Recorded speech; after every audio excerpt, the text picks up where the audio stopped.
What's really different about us that sets us apart from national other parties, especially national parties, is the fact that we're only focusing on Western Canada.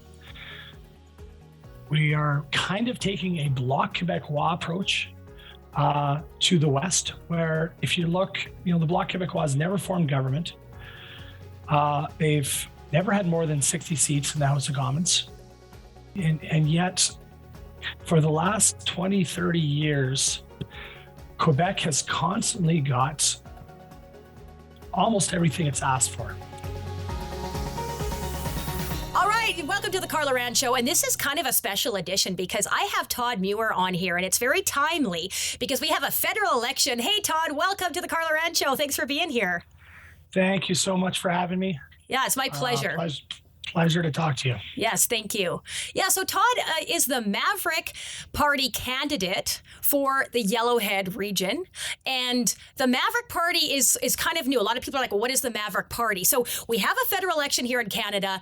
And so there's some new parties that are coming through. Like a lot of times it's like the Conservatives and the Liberals, but there's some new parties that are coming up. And so I really wanted to learn more. And I know that a lot of my listeners are going to want to learn more about what do these other parties stand for, who are the leaders, and what's kind of going on. So Todd's going to talk about that. He's going to share a lot about what the Maverick Party stands for. But before we do that, Todd, can you just tell us a little bit about yourself, kind of where you grew up, your family, that kind of stuff?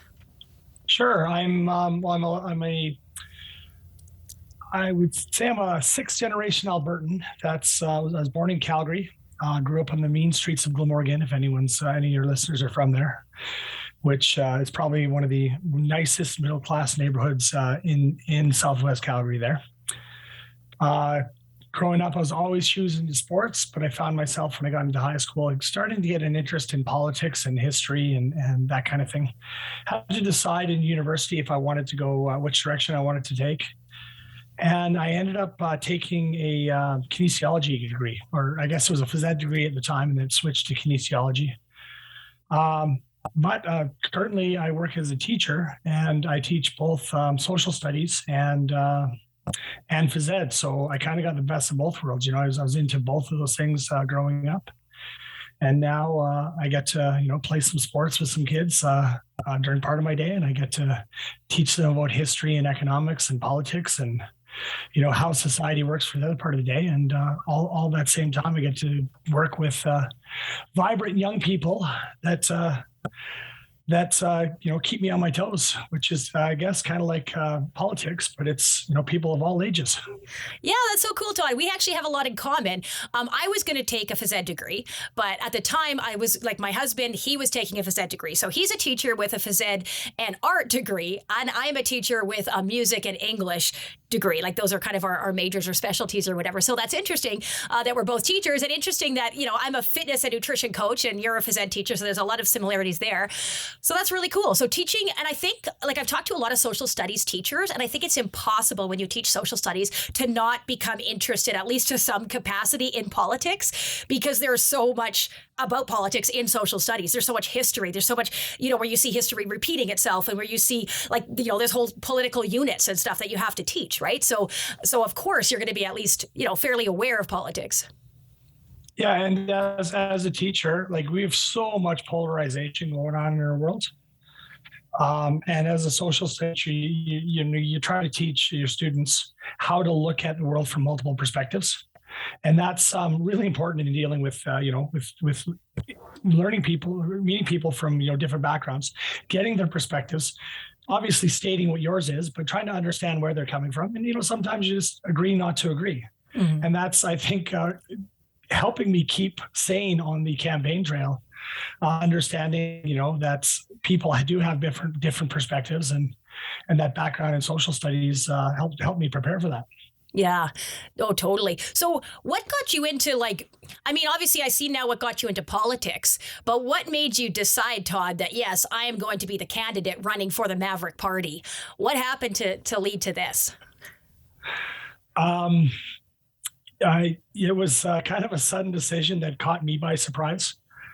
I guess the background information there is, I have a wife and two kids. My wife, Tan, is helping me run my campaign and probably working harder than I am on this, which I don't know how that's possible, but she's actually out door knocking right now, and I'm sitting here at home. So she's going, super hard. She's as committed to this or more than I am. And she's a Vietnamese boat person. She's a refugee from Vietnam who had to flee in the early 80s after, a few years after communism took over, because one by one, her and her family's rights and freedoms were taken away. Their land was taken away. They were, farmers in the rural part of the country, and they, gave up everything to get on a boat, go out to sea, take a chance with their lives. You're probably aware that, hundreds of thousands of people did not make it. Well, she made it and ended up in Winnipeg, and eventually we met in Calgary, actually through rugby, through the sport we love. And she tells me every day that what she's seeing, for the last number of years, but especially in the last couple of years, is just reminiscent of the slow degradation of rights and freedoms that she saw, and her sisters and her parents saw before they left Vietnam. And, it's like, well, what can we do about it? Well, this opportunity came up, and I guess along with my fear for my children and the debt and deficit that we're leaving for them, the opportunity came along. I've always been a conservative.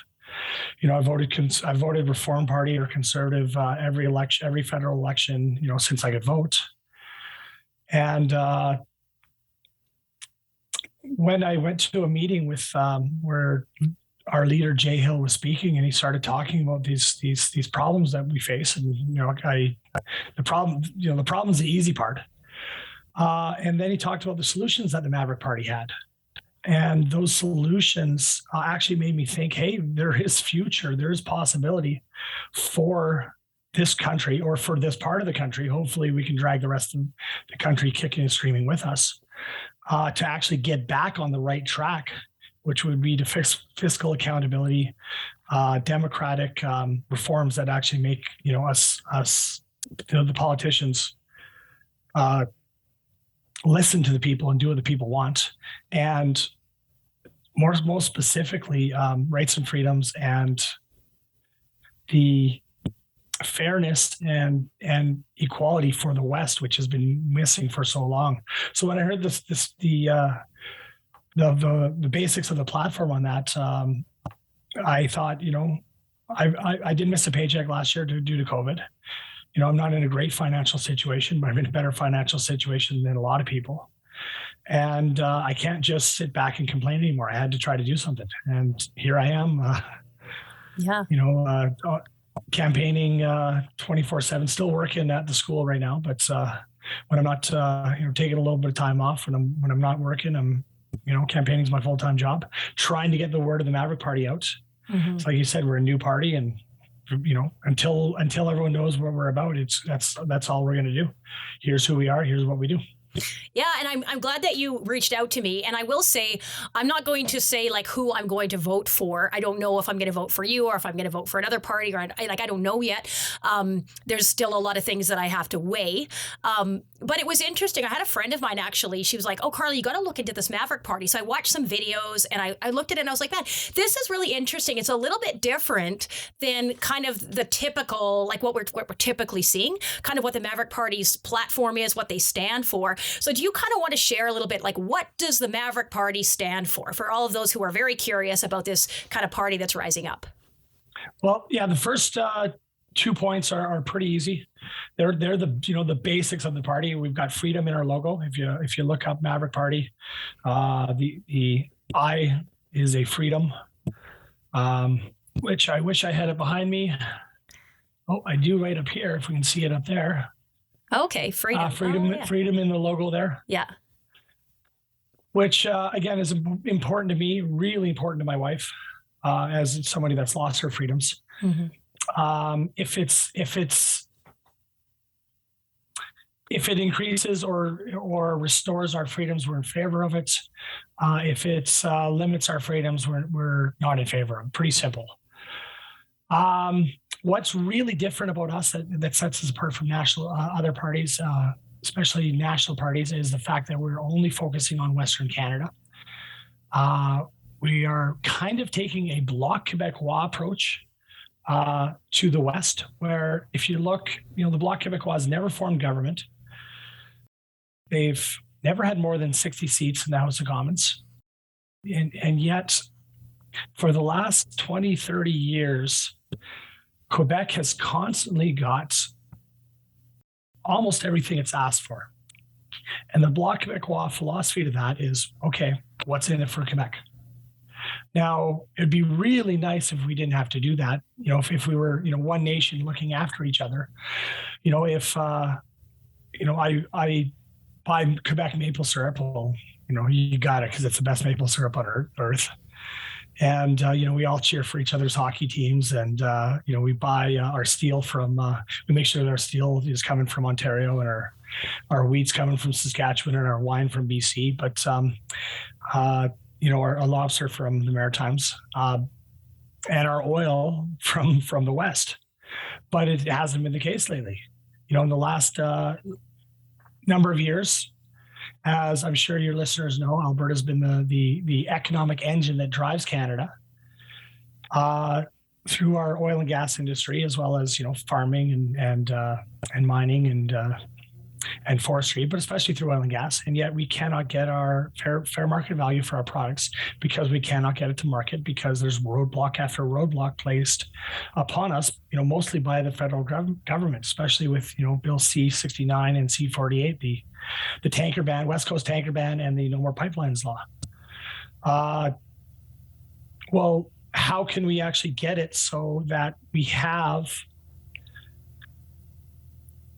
are able to have a voice in Ottawa? And the way we're going to do that is we're not going to play nice. We're not going to do what the Conservatives do, which is, always try to appeal to, do kind of what people in the West want most of the time, except for when push comes to shove.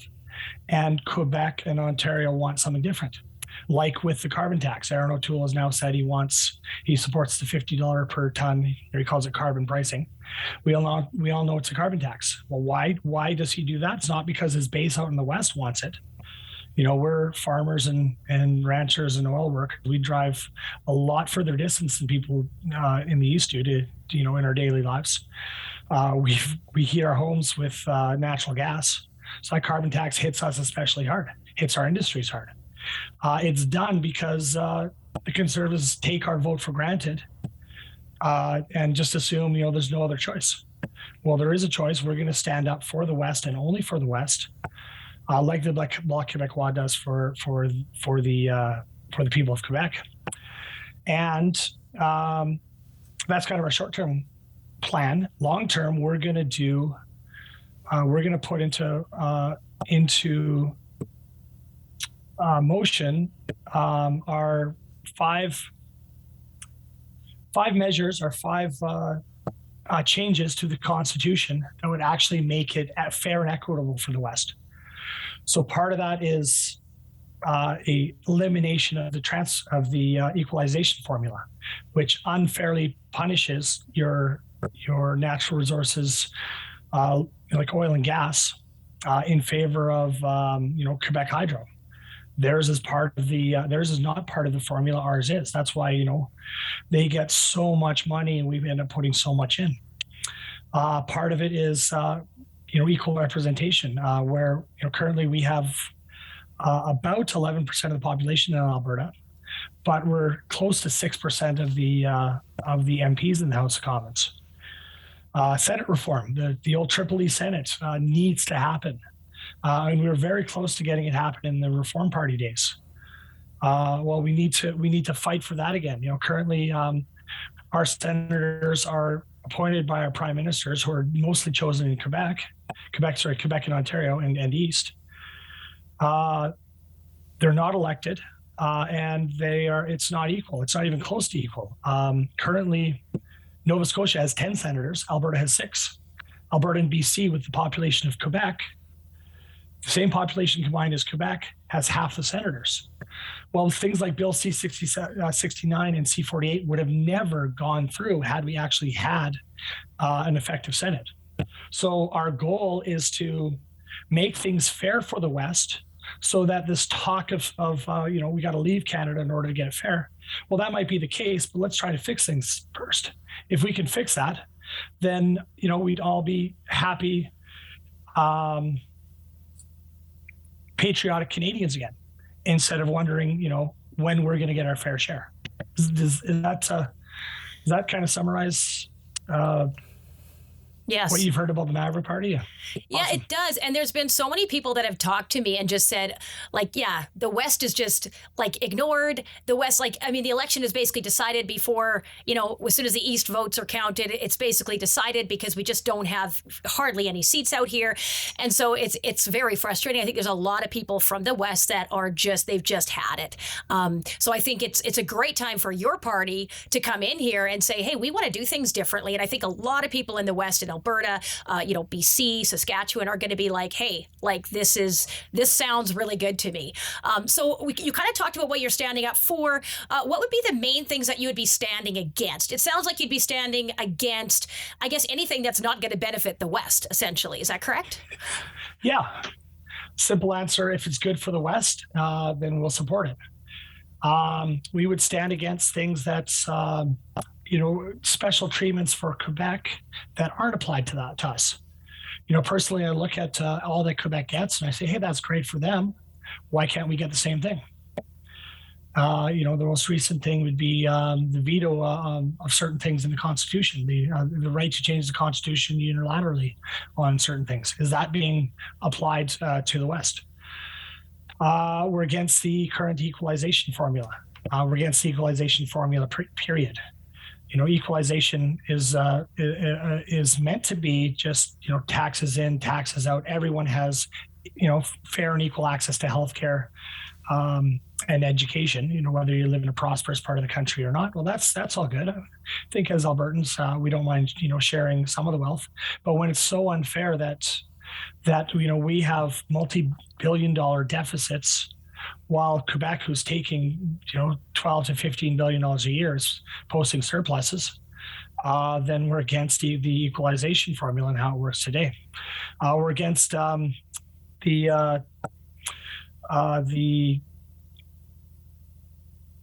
Justin Trudeau Liberal latest gun restrictions that punishes law-abiding gun owners in order to attempt crimes that, in order to prevent crimes that are being committed largely in cities, largely with illegal guns, largely by, repeat criminals. And Aaron O'Toole has come out and said, it's kind of reversed his stance on that. He used to say, we're gonna change that. Now he's saying, okay, well, we'll review it, because again, that's what Ontario and Quebec want. So we're in favor of we're against anything that limits their freedom. So when you talk about the federal government stepping up and putting restrictions on anyone working in the in any federally regulated businesses, well, we have some workers here in Drayton Valley who are in danger of losing their jobs, not being allowed to work, because Justin Trudeau has said if you work in these industries, you have to have a COVID shot.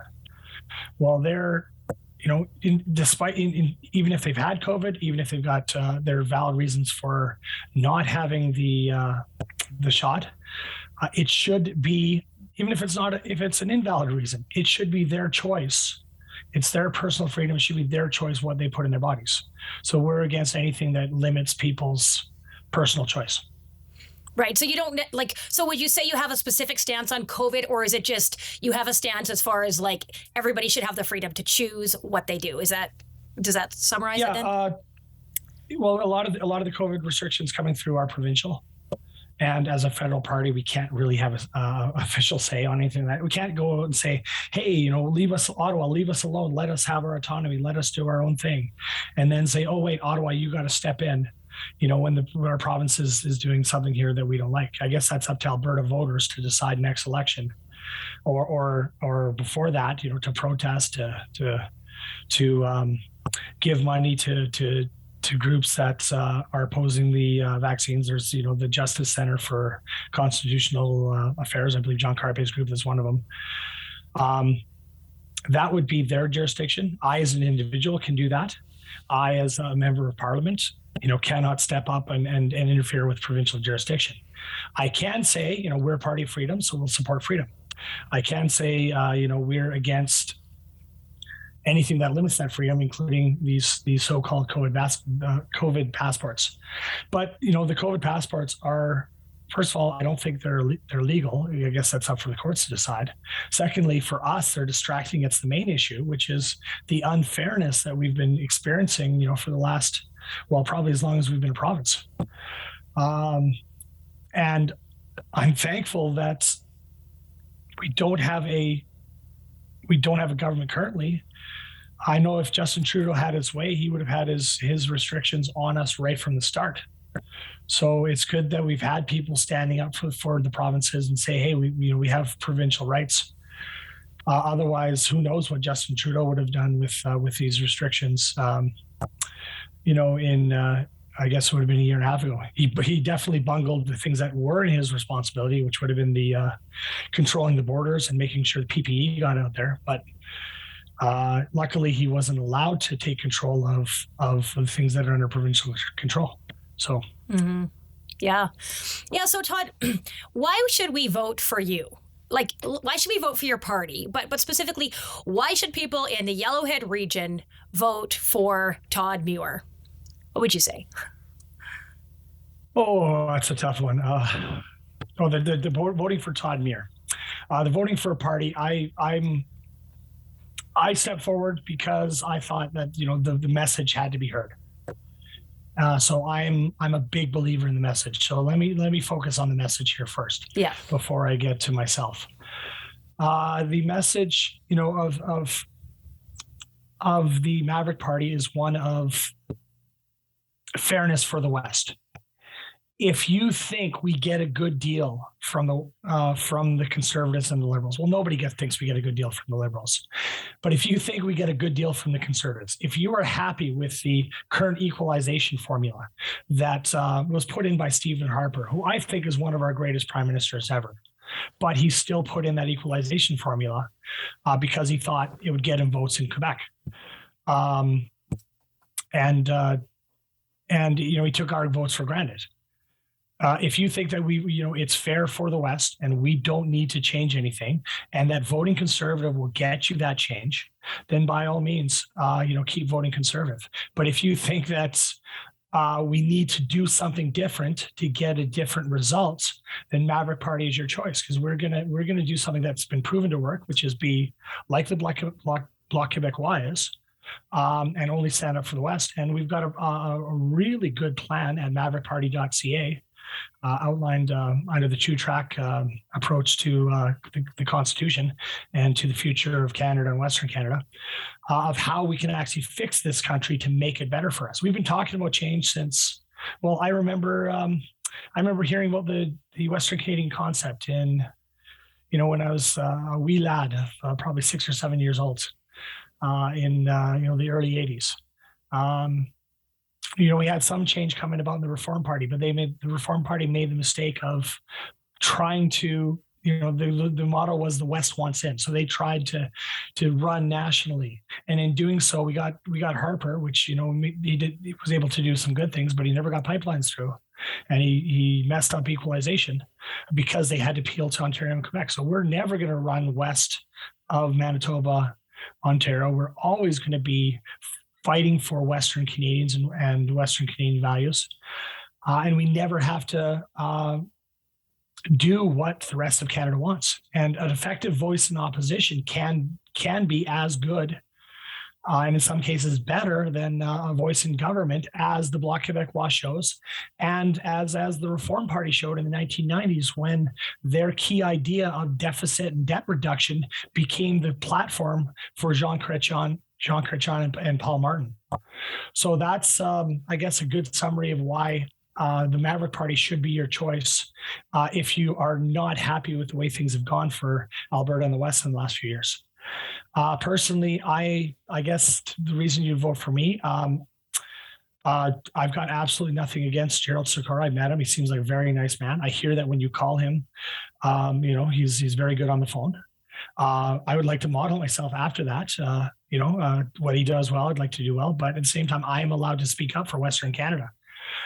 If he was to say, "Oh, my party is saying we want a carbon tax, but I'm against it," Aaron O'Toole has already said he'll kick out anyone out of the party that makes that stance. He threw out somebody in the Yukon that was running that wanted to run for his party, who said we're against vaccine passports. Wasn't even allowed to put his name on the ballot. So if you're voting for Todd Muir, you're voting for somebody that can actually speak up for the West. You're voting for somebody that never wanted to be, I would say never wanted to be involved in politics, but never wanted to be, the head man in politics, never wanted to be the face of the party in somewhere like Yellowhead. I've got a good job. I'm happy with my job, but I see a need for change. And that's why I want to go to Ottawa, because I can be that voice for teachers, for nurses, for your public servants, which is what I am. Because we're not happy as well. But then I can also be that voice for the farmers, for the oil workers, for your blue collar workers, because I whose jobs are in danger under what's been happening the last few years. And I would say any time we have any chance we get to put somebody with the varied experience that I have into Ottawa, it's a good thing. I've been a businessman. I worked in the oil patch. I'm currently a teacher. I coach. The more diversity of backgrounds we get in Ottawa, we can't all be lawyers and business people from the East, right? Mm-hmm. So I'm a good Alberta boy who's tried several things before I got into teaching, and now I'm trying something new. Mm-hmm. Yeah, and I mean, good for you, Todd. Good for you for stepping up in a place where you see that there's a need and somebody has to do something about it. I'm all for that. I'm all for, if you see a need, don't just sit there sticking your head in the sand hoping it'll go away or hoping that somebody else will step up, but take it on, right? So good for you for doing that. So where's the best place for people to connect with you or your party? I know you mentioned, was it maverickparty.ca or something like that as a website? Yeah, maverickparty.ca has got the websites. It's really well laid out. You've got your basic platform, and then it's you can click on policies for more specific details. I know there's some stuff coming out on from the Conservatives now on the gun laws. So if that's your concern, I definitely check that out. Our Justice for All, our Justice for All platform there. For myself, if you go to Todd Muir Maverick. .ca, that's TODDMUIR, Maverick with a K.ca. That's my own website, and it'll take you a link to the main party website as well. Okay, cool. Otherwise, I might see you knocking on doors. Yeah. Although there's 70,000 voters in this riding, we've only got to about 1,000 so far. Knocking on doors. It's a big job. Yeah, your best bet is probably to reach out to us. Yeah. Well, thank you, Todd. Thank you so much for being here, and thank you for sharing this. I think it's really going to be helpful for a lot of people who are just trying to figure out, how do I vote? What do I do? Especially those in the West who would like to have their voices heard a lot more. And so, yeah, they can connect with you. They can connect, learn more about the Maverick Party. And yeah, any closing words, Todd, or do you think we covered it all? I would say, yeah, if you're happy with the way things are going in this country, by all means, keep voting Conservative. If you are unhappy, if you want to change and you want somebody that's going to speak for freedoms and speak for Western Canada and only for Western Canada, then vote for Todd Muir, vote for the Maverick Party. All right. Well, thanks so much, Todd. I really appreciate you taking the time. All right. Thanks, everyone. Thank you for tuning into the podcast today. I absolutely love that you joined us. I love being able to record these, and I love our guests. It's been so much fun. So thank you. Please like it, share it, comment, do all of the things that you feel like you want to do if you enjoyed this podcast. I really, really appreciate that. And this podcast has been brought to you by my company, Power Fitness Online. So everything that we do locally with our workouts, with our group nutrition coaching, and with all of the other fun events and stuff that we run, we put all of that online. So now you can access everything, even if you're not locally, don't live in our area. So my coaches and I and all my staff, the whole team, we are putting so much work into these workouts. We're filming 5 fresh workouts every single week so that you never have to do the same workout twice. We're also doing group nutrition and personal nutrition coaching so that you get exactly what you need. And you know what the best part is? It's the community. The absolute best part is just knowing that you have the support, that you have the encouragement, that you have everything you need to succeed. So go to powerfitnessonline.com.